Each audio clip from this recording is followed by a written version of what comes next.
It's a big week for Manchester City and a huge one for their quadruple hopes as they take on Tottenham in the Champions League quarter-final.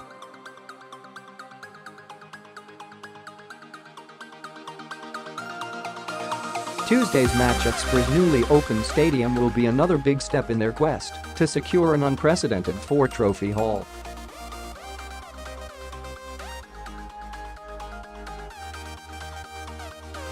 Pep Guardiola's side have been in blistering form since the turn of the year, winning 21 of their 22 matches across all competitions.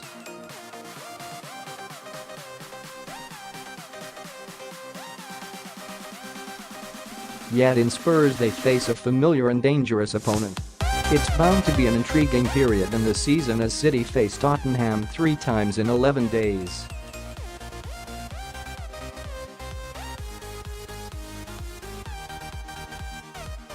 Mauricio Pochettino's side ended a poor run of just 1 win in 6 matches against Crystal Palace last week and will fancy their chances in front of their home fans in their new surroundings.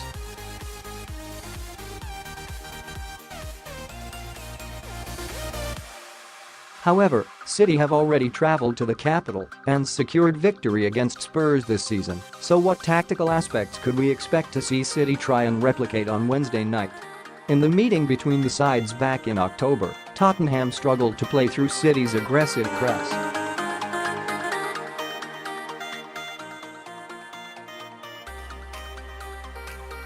As identified by Guardolia, a big factor to Tottenham's overall success this season has been their desire to dominate the ball against their opponents.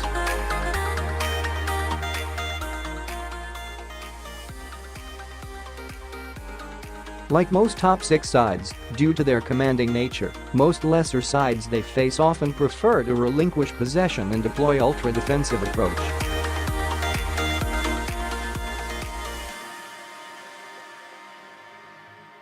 Through Pochettino's different variations of 4-4-2, they rank in the top 4 sides in the league in terms of ball possession with an average of 58.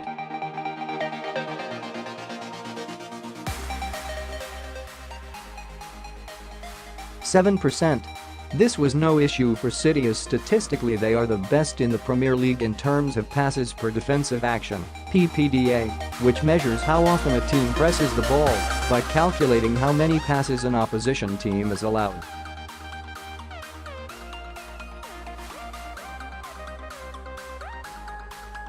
When the two sides met in November, a front three of Raheem Sterling, Sergio Aguero and Riyad Mahrez were deployed as City's first phase of defense and would close Tottenham's centre-backs in possession of the ball.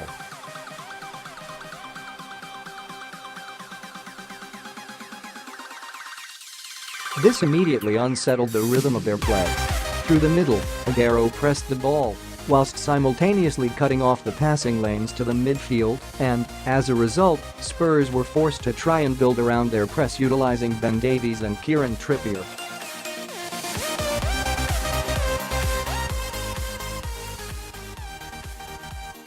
However, both Mahrez, and in particular Sterling, did a great job of closing both full-backs down and forcing the Tottenham centre-backs to often go long and hand possession of the ball back to City.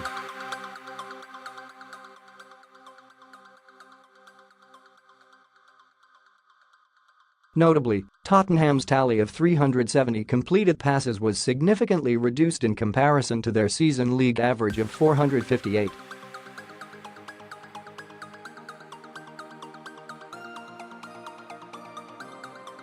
(67 per 90 minutes). Sterling, in particular, caused Spurs huge problems and Guardiola will no doubt look for the attacker to do the same again on Wednesday.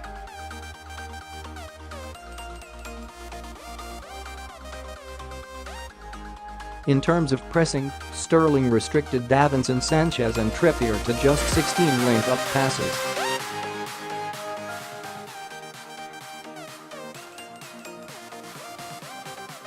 For comparison, on Tottenham's right side of defence, Toby, Alderweirdreld and Davies linked up on 29 occasions.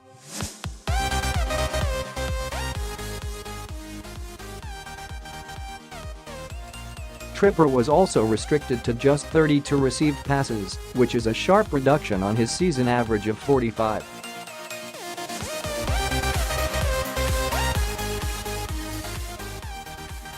66 per 90 minutes.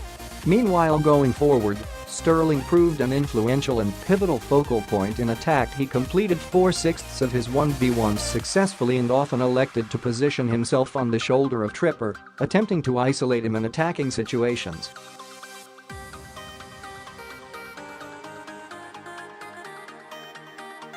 For the winning goal, Sterling's pressure on Trippier forced him into an initial error.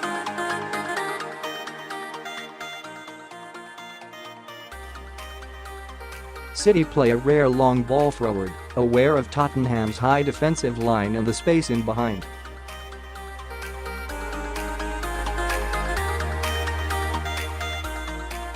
Sterling breaks the attacking line of the front three to pressure Trippier as he looks to head away the danger.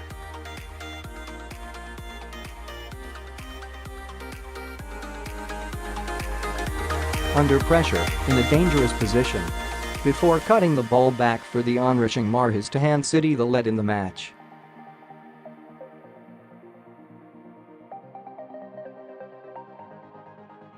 Despite Trippier having a dazzling World Cup, famously scoring one of the finest free kicks of the tournament, he has struggled to replicate that form in the league so far this season.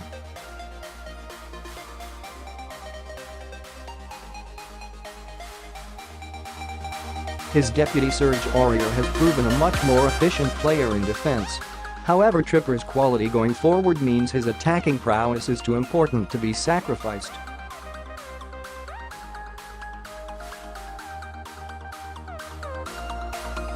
With Sterling in perhaps the best form of his career, Man City's left side could prove decisive over the two legs and help them make one large stride towards the Champions League semi-final on Wednesday night.